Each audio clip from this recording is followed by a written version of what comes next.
돈과 이 머리의 에너지는 두 번째. 왜냐하면 시간을 많이 쓰는 거에서 어떤 사람은 머리가 똑똑하기 때문에 더 많은 에너지를 낼 수 있어. 그리고 돈이 있는 사람은 돈을 거기다 투자하면서 그 시간만큼 뭔가를 더 산출할 수 있어요. 그런데 상대적으로 그게 부족하기 때문에 같은 시간을 써도 소득이 적을 수 있지만 그가 어디에다가 시간을 쓰냐가 일단은 확인이 가능하대요. 저는 하루 10시간 이상 잠자는 거 외에는 성경 읽는데 시간을 썼었어요. 아마 제가 막 머리가 너무 좋고 그 환경이 너무 좋으면 더 나이스하게 성경을 읽을 수 있었을 텐데 옛날에 제가 읽을 때는 에어컨도 없고 선풍기 틀어놓으면 선풍기 틀어놓으면 머리 아픈 거 아시죠? 머리 아프죠. 성경 읽으니까 머리 아프죠. 눈 아프죠. 삼중고. 눈이 나빠진 게 성경을 보니까. 그 다음에 이거를 빨리 읽으니까 막 머리가 골치가 아픈 거야. 빨리 이거 돌려야 되니까 머리를. 그래서 또 선풍기 틀어놓으니까 머리가. 근데 어디다 시간을 쓰냐는 거야. 그럼 다 성경만 읽어야 되냐? 그런 뜻이 아니라 어디에다가 시간을 쓰는지에 따라서 그런 가치의 기준이 설정이 되는데 이들이 어디다 시간을 썼냐? 시간이 생명이라는 것, 시간이 돈이다 이런 의미보다 저는 뭘 설명하고 싶으냐면 시간이 생명이다 이렇게 설명하고 싶어서 그래요. 그래서 지금 시간이 돈의 개념으로 가지만 시간이 왜 생명이냐면 시간이 지나면 생명이 없어지니까. 돈은 안 쓰면 돼요. 내가 안 없어질 수 있어요. 돈 많은데 내가 죽을 때까지 다 못 쓰고 죽을 수 있지만 생명은 다 쓰고 죽는 거예요. 다 쓰고 죽는다는 건 뭐냐면 똑같이 100살이 아니기 때문에 시간의 가치의 기준이 절대적인데 눈에 보이지 않는 상대적인 걸 아는 사람만이 시간의 에너지를 깊이 있겠어요. 이걸 이해했으면 좋겠는데. 자, 상대주의 절대는 이해가 됐죠? 근데 똑같이 100년을 살면은 절대적인데 똑같이 100년을 못 살아. 그럼 뭐가 되는 거야? 상대적이 되는 거야. 그러니까 절대적인 시간의 상대성을 이해하는 사람만이 저쪽에 눈을 고정해요. 이게 베드로후서의 이야기야. 여기에 천년의 하루가치가 여기서 나와. 시간이. 야, 시간 많은데 뭐 그거는 그런 말 할 수가 없어. 왜 그러냐면 저 땅 따먹고 형 놀던 애가 갑자기 주차를 누가 잘못해가지고 애들이 안 보이니까 조그마니까 쳐서 죽을 수도 있어요. 사고죠. 사건이죠. 근데 창창한 나이잖아요. 우리가 5, 60이라고 하면 걔네가 10살이다. 그럼 아직도 우리만큼 살려고 해도 40년을 더 살 수 있는데 그냥 죽어버렸어요. 절대적인 하루의 24시간이 똑같은데 다르다는 걸 아는 사람만이 어디를 바라보냐? 저기를 바라보는데 천년이 하루같이 이 시간을 말하면서 움직인단 말이에요. 그러니까 8절에 사랑하는 자들아 주께서는 하루가 천년 같고 천년 하루 같고 이게 왜 나왔는지 몰라 사람들이. 갑자기 느닷없이 이게 나와. 그리고 뭐 새하늘과 새 땅 이게 나오는 거야. 새하늘과 새 땅은 천년이 하루 같다 이 말이잖아요. 여기는 반대로 천년이 하루 같은 그 하루를 살아가고 있는 거니까 하루의 의미가 저쪽에서의 계산법하고 다른데 이걸 감지할 수가 없는 거예요. 왜냐하면 영원이라는 거는 계산을 못하니까 시간의 개념을 연도로 계산하니까 천년이라는 하여튼 천년은 길다 이 뜻이거든요. 길다. 그 길다라는 것이 천년이 하루같이 그 시간의 개념을 갖고 있는 사람들에게 새하늘과 새 땅을 바라볼 때 그 시간의 개념을 이해하는 사람은 나이가 많기 때문에 죽을 날이 가까우니까 천만에 마시면 나이가 많아도 철이 안 든 사람이 있어요. 나이가 많아도 65세 이상 되면 나이가 많은 거잖아요. 그래서 나라에서 나이가 많다는 걸 증명서를 떼어주잖아. 너 나이가 많은 거야 이제 증명서를 떼어주잖아요. 나라가 증명서를 떼잖아. 나라가. 그리고 나이가 많고 그러면은 절대성이 부여되잖아요. 돈이 많은 나이가 많은 사람과 돈이 적은 나이가 많은 사람이 있는데도 절대성을 부여하니까 어떻게 해요? 다 지하철은 공짜야. 돈이 많은 노인도. 그런데 돈이 많은 노인이 시간의 절대성의 상대성을 이해하지 못하는 사람은 아침 일찍 춘천 가는 돈이 공짜니까 그걸 타고 거기서 점심 먹고 집에 오는 이걸 날마다 하는 사람이 있어요. 이제 죽을 날이 얼마 안 남았는데 돈은 많지 않고 인생은 즐겨야 되는데 정말 좋은 코스가 생긴 거예요. 추천까지는 쫙 도는데. 그래서 우리 스텝 중에 한 자매가 자기가 뭐 양평까지 가는데 2시간을 꼬박 서서 왔다는 거 너무 힘들다는 거예요. 왜냐면요, KTX 타고 가면요, 부산은요, 2시간 15분인가.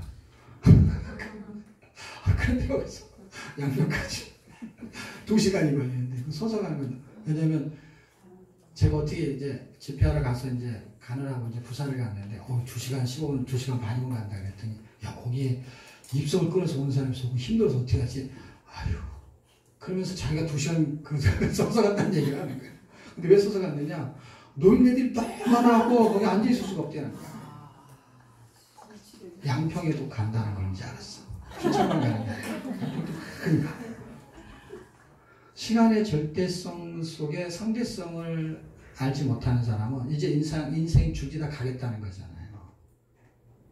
근데 24시간 하루 중에 아침 일찍 가서 그 하루의 절대성만 이해하는 것이죠. 인생의 시간의 상대성을 이해하지 못하는 거예요. 왜냐하면 똑같이 죽지 않거든. 먼저 죽는 사람이 있고 더 늦게 죽는 사람이 있는데 지가 먼저 죽을지 나중에 죽을지를 가늠할 수 없는 상대성을 느끼지 못하는 사람. 근데 이 사람은 지금 하루가 천년 같고 천년 해왔다는 이 사람들. 그래서 새하늘과 새 땅을 바라보는 그 시간이 자기한테 그렇게 오래지 않다고 생각하는 사람들은 8절과 13절 안에 있는 삶을 살아버린다는 거예요. 그게 방향성이에요. 그 방향성을 이해해야만이 지금 8절과 13절 사이가 광야 시대거든. 그 광야 시대를 어떻게 사는지의 방향이 설정이 되는 건데 그게 창조 시대의 목적의 의미를 알아야만이 가능할 수 있기 때문이에요. 그래서 우리가 이렇게 보면 나이 많은 사람, 우리가 나이 많은, 이게 80이 넘으신 분이 등록하신 분도 있어요. 우리가 이거를 지금 7년, 2003년부터 했으니까, 이 세미나를. 한 7년쯤 됐잖아요. 이렇게 나이 많은 사람이 등록한 건 처음이야. 여기 계시기 때문에 질문하기 곤란한데, 할 일이 없어서 나왔을까요? 아니면은, 그 나이가 되도록 뭔가, 어떤 목적을 가지고 학습을, 이게 학습이잖아요. 이걸 하려고 나왔을까?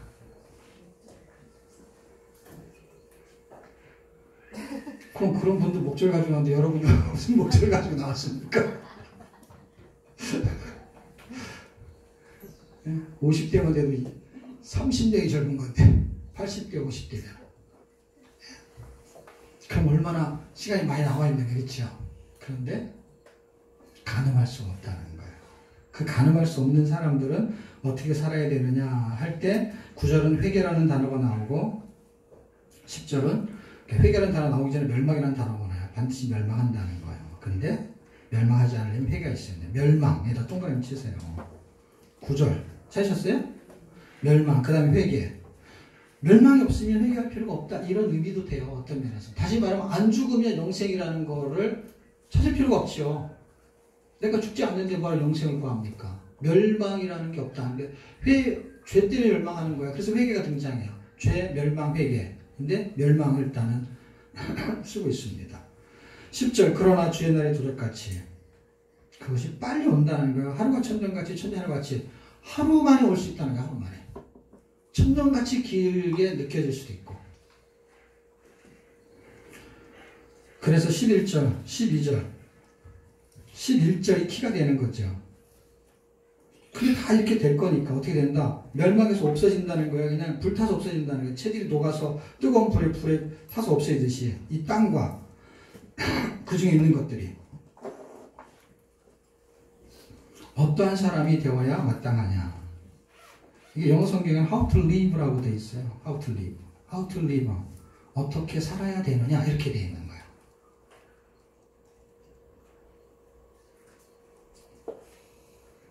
거룩한 행실과 경건함으로 이제 결론은 이거죠. 그렇게 살 수 있었냐 그들이 못 살았다는 얘기가 이제 결론이에요. 민수기의 다음 주에 설명이 되겠지만 어쨌든 출애굽기에서는 방향을 잡아주는 걸 반복할 수밖에 없어요. 왜냐하면 출애굽의 목적이 방향을 잡아준 거니까.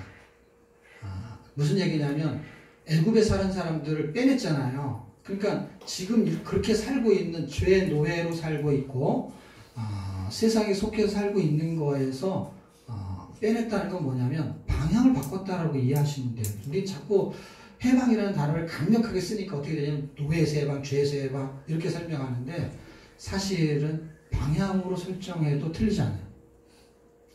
죄인으로 살았던 방향, 노예로 살았던 방향에서 하나님 방향을 틀어주고 싶은 거예요. 그걸 빼냈다 설명하든 빼냈다 설명하는 거에 더 깊이 있게 이해를 도우려고 빼냈다는 게 틀렸다는 뜻이 아니고 빼낸 거 맞는데 빼냈다는 것 자체가 그냥 핀셋으로 어디 있는 걸 빠졌다는 이런 의미도 있지만 방향으로 설정하면 전혀 다른 방향으로 가고 있었던 거를 완전히 돌이키겠다. 회식, 돌이키겠다. 그래서 그 방향으로 가게 하는데 사람들이 전에 갔던 방향에 익숙하니까 어떻게 해요? 옛날 습관을 자꾸 돌아간단 말이에요. 그 뒤로 완전히 못 돌아가니까 자꾸 옆으로 가는 거야 이렇게 곁길로. 그 이야기가 지금 어떠한 사람이 되어야 할 거냐 할 때 어떠한 방향으로 갈 거냐 어느 길로 가야 될 것이냐 하는 이야기를 지금 하고 있는 것입니다. 자, 이제 거기에 이제 방향을 잘 잡아주는 것이죠. 그 다음에 족장시대는 간단하게만 하고 이제 광야시대 들어갈 건데 족장시대는 마태복음 1장 1절 적어 놓으시라고. 마태복음 1장 1절은 이제 구약을 완성시키는 걸 족보로 하는 거예요. 구약이 끝나고 신약의 첫 번째 책인데 첫 번째 절이잖아요. 그렇죠? 그런데 구약을 뭘로 함축시키냐? 족보로 함축해요. 마태복음, 마가복음, 누가 요한복음은 함축하는 종류가 다 달라요. 마태복음이 족보로 정리를 하고 있는 거예요. 정리로. 그러니까 이제 복음서를 공부를 해야 되는 거죠. 자, 마태복음 1장 1절은 아브라함과 다윗의 자손 예수 그리스도의 세계라. 세계라는 계보라, 족보라 같은 뜻이에요. 그러니까 아브라함과 다윗의 자손 예수 그리스도의 족보를 말하고 있는 거예요. 그러니까 계열, 어떤 계열. 아까는 제가 방향을 설명했잖아요. 지금 성경은 다양한 각도로 초점을 놓치지 않아요. 어느 구택에 있는 거, 어느 속에 있는 걸 빼내서 다른 데 속하게 할 때는 빼낸다는 말씀. 세상에 빠져있는 걸 빼내가지고 예수 안에 집어넣는 거. 그래서 에클리시아라고 했을 때는 거기에서 빼내서 다른 데 들어가게 한 거야. 그러니까 빼냈다라는 거는 들어가게 하는 것이 목적이야. 방향이 잘못됐다 그러면 방향을 잡아주는 게 목적이야. 그럼 여기는 뭐예요? 족보는 어느 계열에 들어갈 거냐 라는 걸 설명하는 거예요. 그게 어느 계열이냐? 예수 그리스도의 계열에 들어가야 된다는 거예요. 계열은 족보를 말하는 거니까. 줄을 잘 세야 되는 게 줄을. 줄을 잘 세야만이 뭐 진급도 하고 하는 것처럼 이게 이제 족보는 줄을 말하는 거야. 방향, 그 다음에 곳, 방향. 곳은 어떤 데 이해가 됐죠? 어떤 테두리. 그 다음에 그 테두리의 덩어리가 어떤 방향으로 갈 거냐. 한국의 교회가 어떤 방향으로 갈 거냐 할 때 그 방향을 놓치니까 사람들이 자꾸 뭐라고 하는 거예요. 이 덩어리가 됐단 말이에요. 여기서 세상에서 빼내서 교회를 불렀어요. 그래서 교회가 됐어. 교회가 장소, 곳이 됐어. 이게 덩어리잖아요. 이 덩어리가 굴러간단 말이에요. 굴러가는데 세상 사람이 볼 때도 똑바로 굴러가는 것 같지가 않은 거야, 이놈이. 그러니까 자꾸 방향이 잘못됐다는 얘기를 하는 거예요. 여기 들어온 건 맞는데. 그리고 방향을 잡아줬죠. 이 다음에는 어떻게 해요? 그 사람들이 어디에 속해 있어야만이 바른 방향으로 갈 수가 있느냐 하는 이야기가 이제 족장시대 이야기예요. 그래서 하나님의 백성으로 이미 구원받았잖아요. 그리스도 세계를 이루는 시대, 그 시대를 만들어내는 목적은 뭐냐? 그거는 창세기 50장 20절을 적어놓으세요.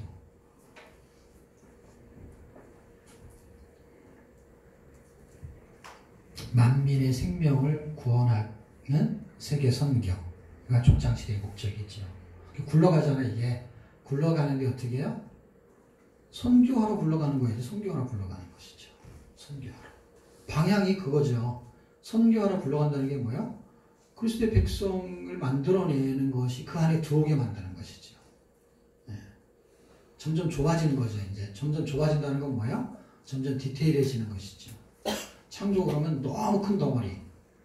새 창조도 큰 덩어리. 새하늘과 새 땅도 큰 덩어리인데 이제 그 덩어리 안에서 이제 계열이 생기는 거니까. 그 의미적인 내용은 결국 뭐예요? 그렇게 계열 안에 들어오는 씨가 있어야 되거든요. 그러니까 족보라는 거는 혼인을 말하는 거잖아요. 결혼이 아닌 걸로도 족보 안에 들어올 수 있는 방법이 또 하나 있어요. 누가 맞춰볼래요? 내가 A라는 사람인데 B라는 집안에 들어가고 싶어. 그럼 어떻게 해야 돼요? 신고로? 신고로 가도 거기 갈 수 있어요. 결혼하는 것이 가장 정확도가 있고 그 다음에는 입양이 가는 거죠. 양자. 근데 지금 우리는 두 가지의 개념을 성경이 다 설명하죠. 우리가 입양됐다라는 개념을 쓰죠. 양자 삼았다 이런 단어 쓰죠. 그런데 우리가 그래서 신부라는 단어 쓰죠. 두 가지를 다 쓴단 말이에요. 다 쓴다는 건 뭐예요? 그 계열 안에 들어가야 될 설명은 다양한 각도로 설명하는 거예요. 하나님 우리를 자녀 삼았다라는 것은 양자의 개념이고 우리가 글쎄 신부라는 건 뭐예요? 그 족보 안에 정확도 있게 혼인을 통해서 들어가게 되는 것이죠. 그러니까 지금 족장 시대는 그 사람을 우리가 들어왔던 그것이 다른 사람을 우리가 전도할 수 있는 세계 선교의 목적이 족보 안에 들어오게 하는 건데 족보 안에 들어오게 하는 거에 대한 결과치는 입양, 자녀 삼금, 그 다음에 택하심, 그 다음에 부르심 이런 단어들 속에서 혼인이라는 것이 핵심 키가 돼요. 그럼 혼인이 되려면 혼인이 되는 어떤 기준, 누구하고 혼인해야 되냐 하는 그 기준이 있어야 돼요. 아무하고 결혼하면 안 되고 그 핵심적인 키워드가 되는 분은 그리스도인데 그게 약속이죠. 약속. 그래서 이걸 아브라함한테 약속해요. 그래서 하나님의 약속은 아브라함한테 복시 땅을 약속하는데 키가 되는 건 씨예요. 그래서 하나님의 약속은 여자의 우선 예수 그리스도. 갈라디아서 3장 16절. 그거는 찾아서 읽는 게 좋을 것 같아요. 족장 시대의 의미는 결국 약속인데 그 약속을 믿은 사람이 그분과 혼인하는 개념으로 설명이 되는 거예요. 그리스도를 통해서만 하나님의 자녀가 되는 길이 열리니까. 갈라디아서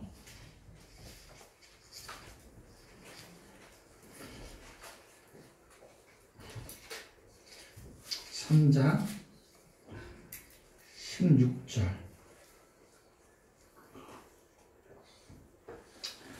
찾으셨나요? 같이 읽겠습니다. 시작. 이 약속들은 아브라함과 그 자손에게 말씀하신 것인데 여럿을 가리켜 그 자손들이라 하지 아니하시고 오직 하나님을 가리켜 내 자손이라 하셨으니 곧 그리스도라.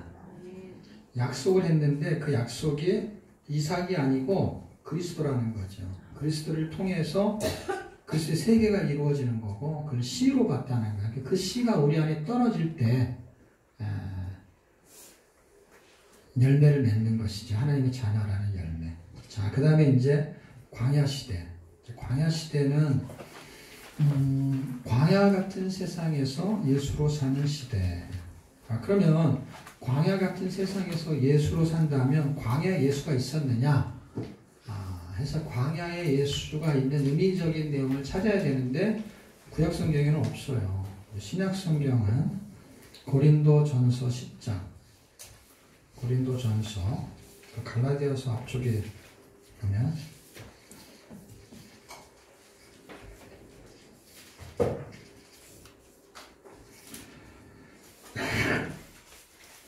(4절)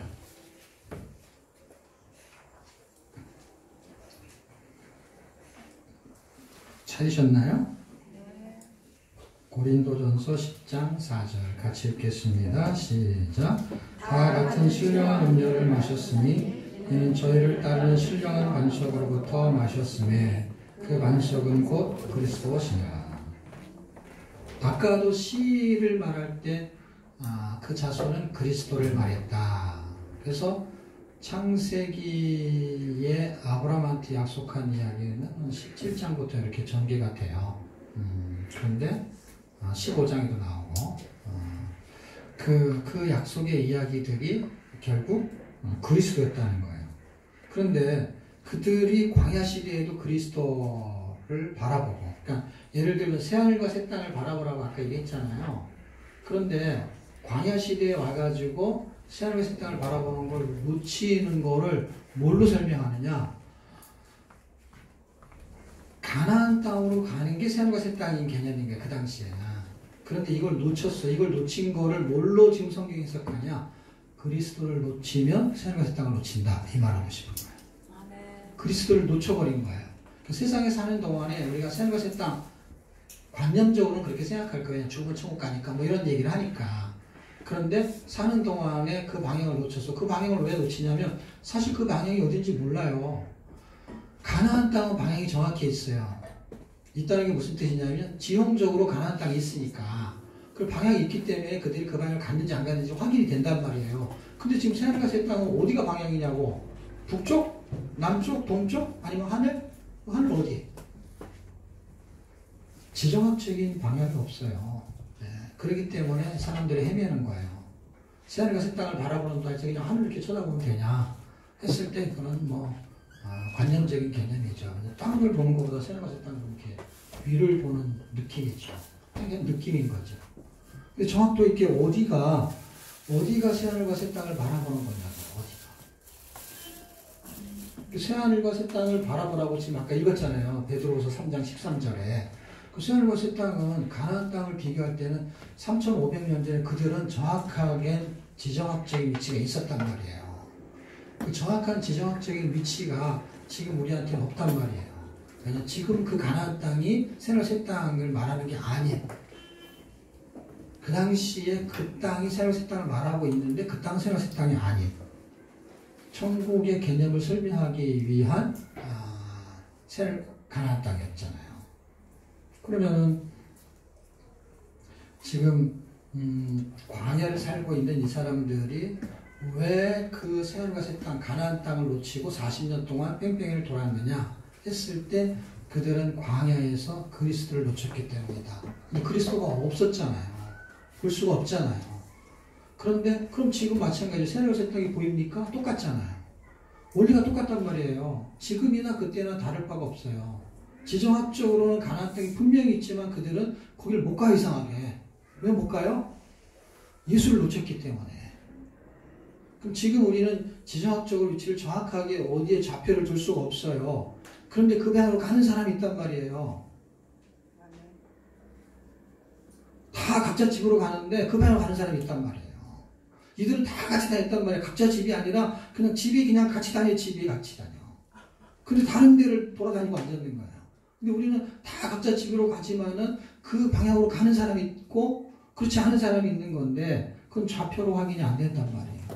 그 확인을 이 광야 시대에서 이걸로 확인하지 않으면 그냥 뭐 피상적인 거예요. 절대로 그걸 볼 수가 없어요.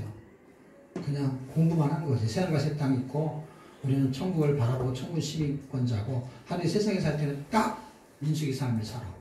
그럼 뭘 놓친 거예요? 그리스도를 놓친 거예요. 그리스도를 놓치면은 딱 민수기처럼 된단 말이에요. 여기 이름이 김민숙이라고 있어요, 누가? 다행이네요. 민숙이처럼 된다고, 민숙이. 이름만 부르면 민숙이라고 그래. 남자 중에 김민수라고 있어요? 네. 민수처럼 돼요. 이 방향을 놓쳐버리면 딱 민수기의 삶을 사는 거예요. 광야 시대의 삶. 여기를 벗어날 수 있는 거 뭐냐? 저 새하늘과 새 땅을 바라보는 건데 그것이 그리스도예요. 그래서 그리스도가 어떻게 지금 조명되고 있느냐? 4절 찾으셨나요?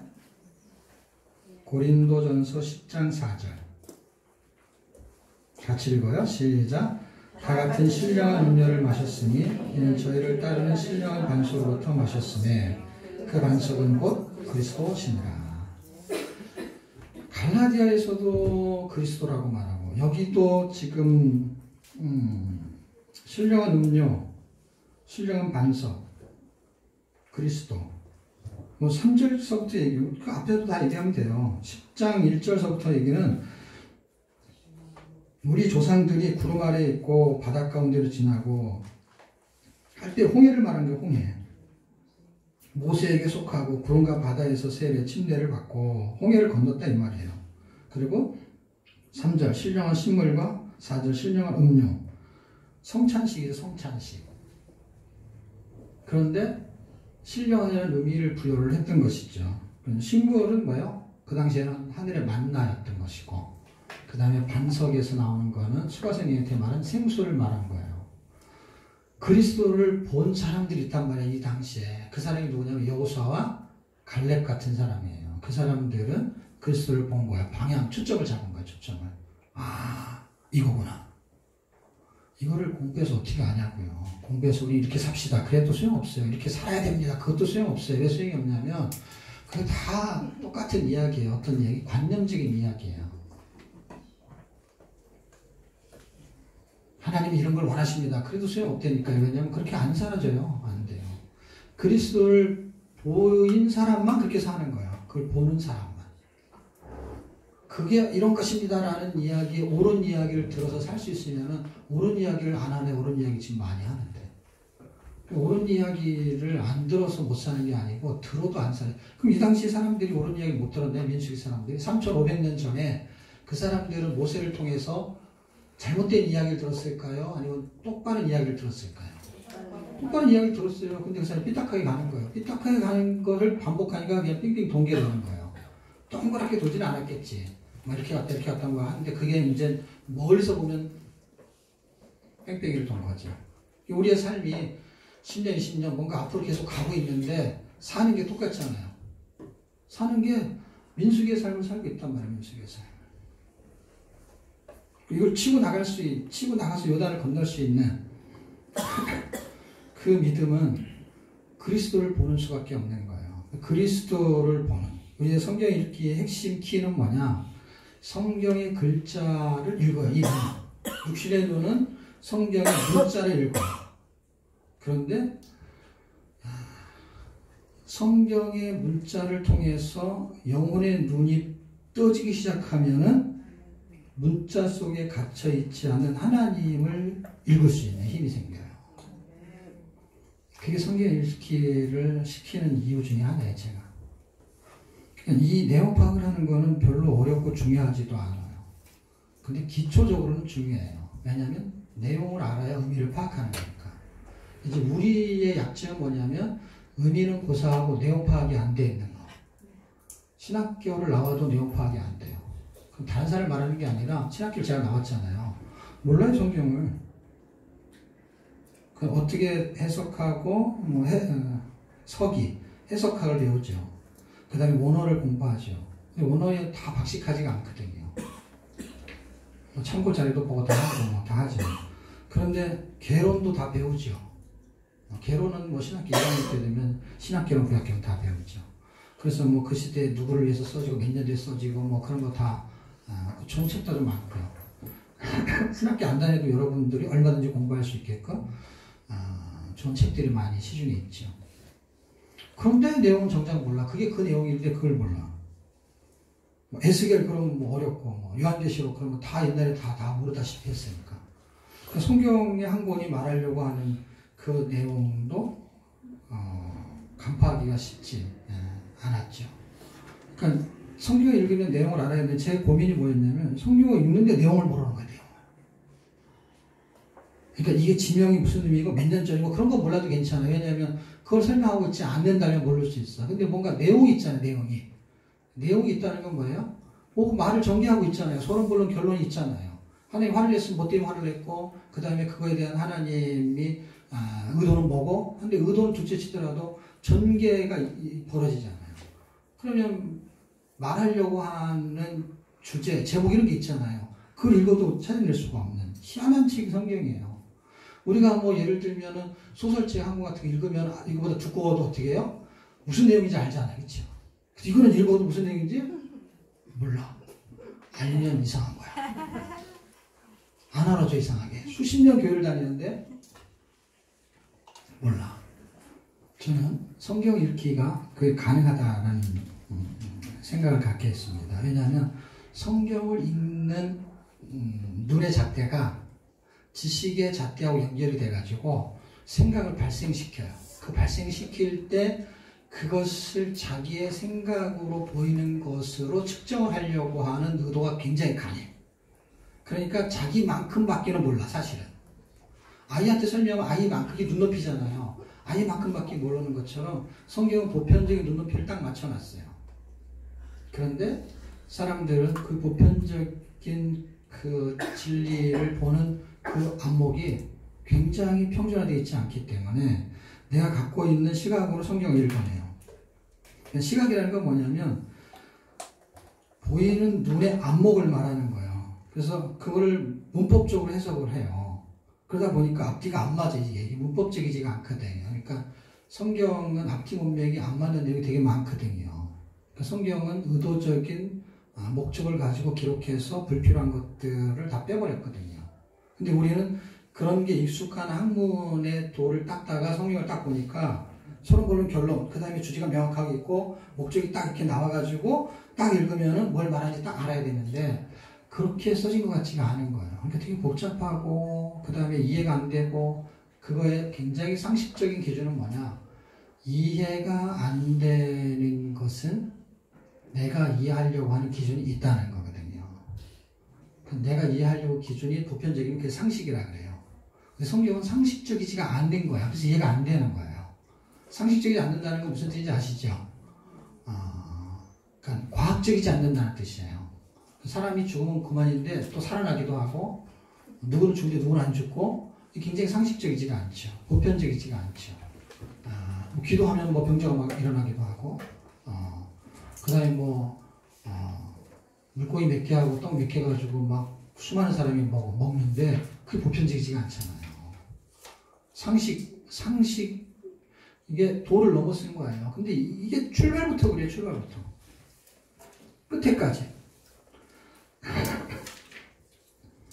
자, 그리스도를 볼 수 있는 눈, 그리스도. 저희의 다수는 5절에 보면 하나님이 기뻐하지 아니하신 고로 저희가 광야에서 멸망받았다. 저희의 소수는 하나님을 기쁘시게 한 사람이 있다 할 때 저희의 소수에게 다수의 반대는 소수죠. 저희의 다수는 결국 뭐예요? 우리의 다수는 출애굽하고 민수기의 삶을 살 때 똑같이 살아갈 것이다 라는 게 이제 제가 다음 주에 할 내용이에요. 민수기에는 우리가 그걸 똑같이 살고 있다는 게 고린도전서가 그거를 증명해내요.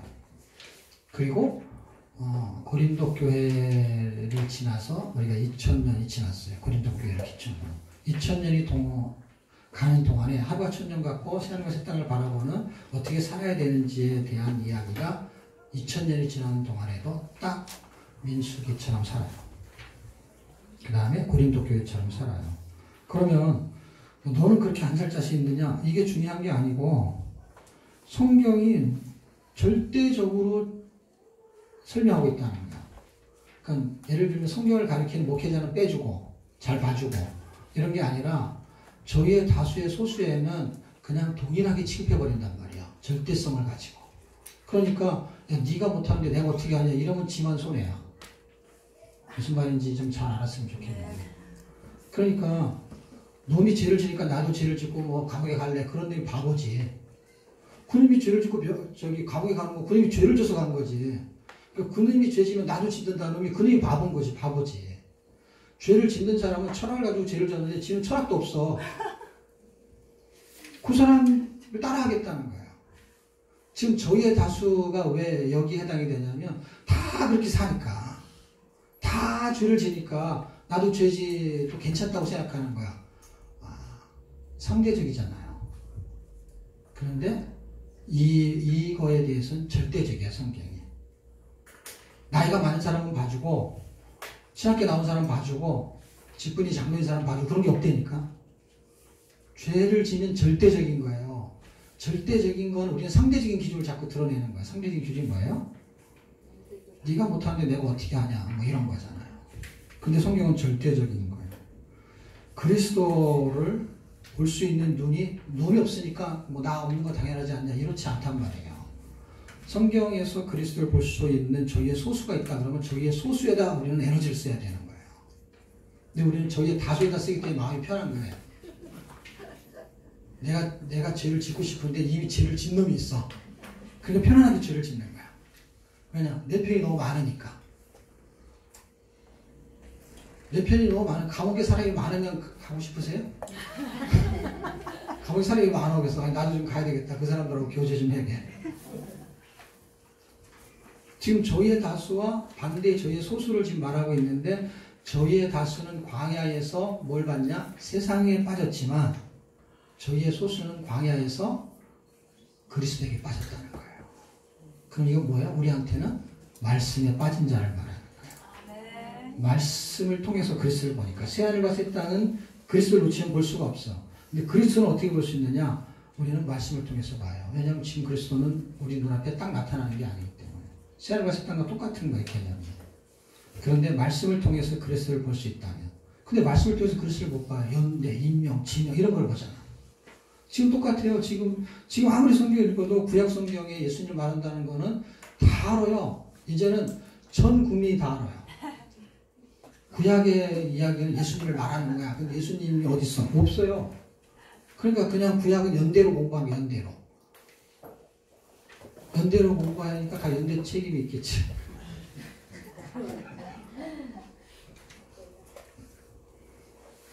다 아는데 어떻게 해요? 저희의 소수가 아니고 저희의 다수에 해당이 돼요.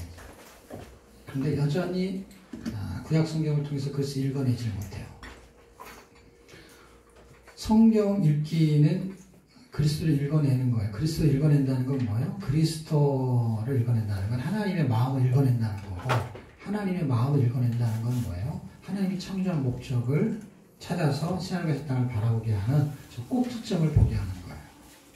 우리가 왜 이렇게 열심히 살고 자식들한테 이렇게 해야 되고 이런 방향으로 가야 되고 네가 그렇게 해서 공부를 잘해야 되는 거야. 또 공부를 잘하는 게 꼭지점이 아니야. 걔한테는 공부를 잘하는 게 꼭지점인데 부모가 봤을 때는 그게 끝이 아니잖아요. 끝이 꼭지점이잖아요. 그 공부를 잘해야 될 때는 애들은 그냥 그게 끝인 줄 알았는데 공부를 잘해도 끝이 아니야 이게. 근데 공부를 잘하는 건 그 다음 단계를 가기 위한 거야. 결혼을 하는 거 아니면 취업을 하는 거 여기 있는 거야 또. 그래서 취업을 하면 그게 끝인 줄 알았는데 그게 끝이 아니야 또. 결혼도 해야 되고 그 다음 단계가 있잖아요.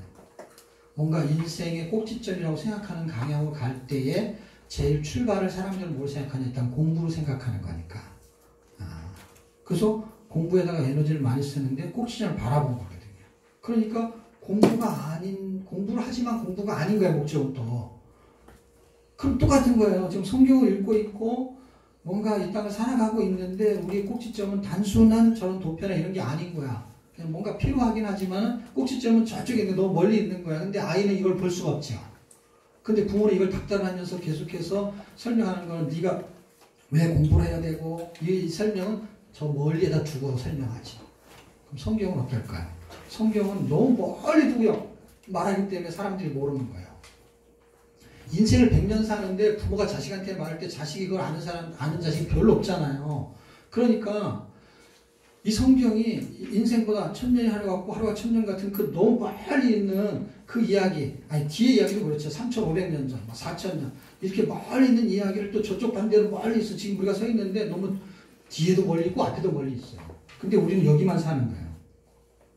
그러니까 그냥 잘 먹고 잘 사는 게 지금 딱 우리한테 당연한 과제예요. 근데 저렇게 멀리 오게 되면 어떻게 해요? 잘 먹고 잘 사는 게 아니라 어떻게 어떠한 사람이 how to live 어떤 사람이 되어야 하느냐 어떻게 살아야 되느냐라는 거를 고민하게 되니까 지금처럼 사는 것이 맞으면 살면 돼요. 근데 지금처럼 사는 게 아닌 것이 맞다면 어떻게 해요? 맞아야 되겠지. 지금처럼 살면 안 되는 건지 맞는 것인지 구분도 안 되는 것이 지금. 근데 일단은 그게 깨달아져서 지금처럼 살면 안 된다 그러면 이걸 바꿔야 되는데 이게 잘 안 바꿔지거든요. 바뀔 수 있는 안목은 여전히 성경 읽기를 통해 가지고 의미부여가 돼야 되는데 그 의미부여는 뭐예요? 요한복음 14장 6절 내가 곧 길이요 진리요 생명이니 길을 찾는 거예요. 그래서 방향이에요. 그래서 하나님이 길을 제시해요. 예수를 왜 찾아야 되냐면 그분이 길이니까. 그분이 진리니까, 그분이 생명이니까 그 길로 가는 내용의 삶이 진리고 결론이 생명이 왕노릇하는 삶이잖아요. 그래서 길이 아니면 가지를 말고 진리가 아니면 알지를 말고 생명이 아니면 살지 말아라 하는 명언도 있습니다. 의미부여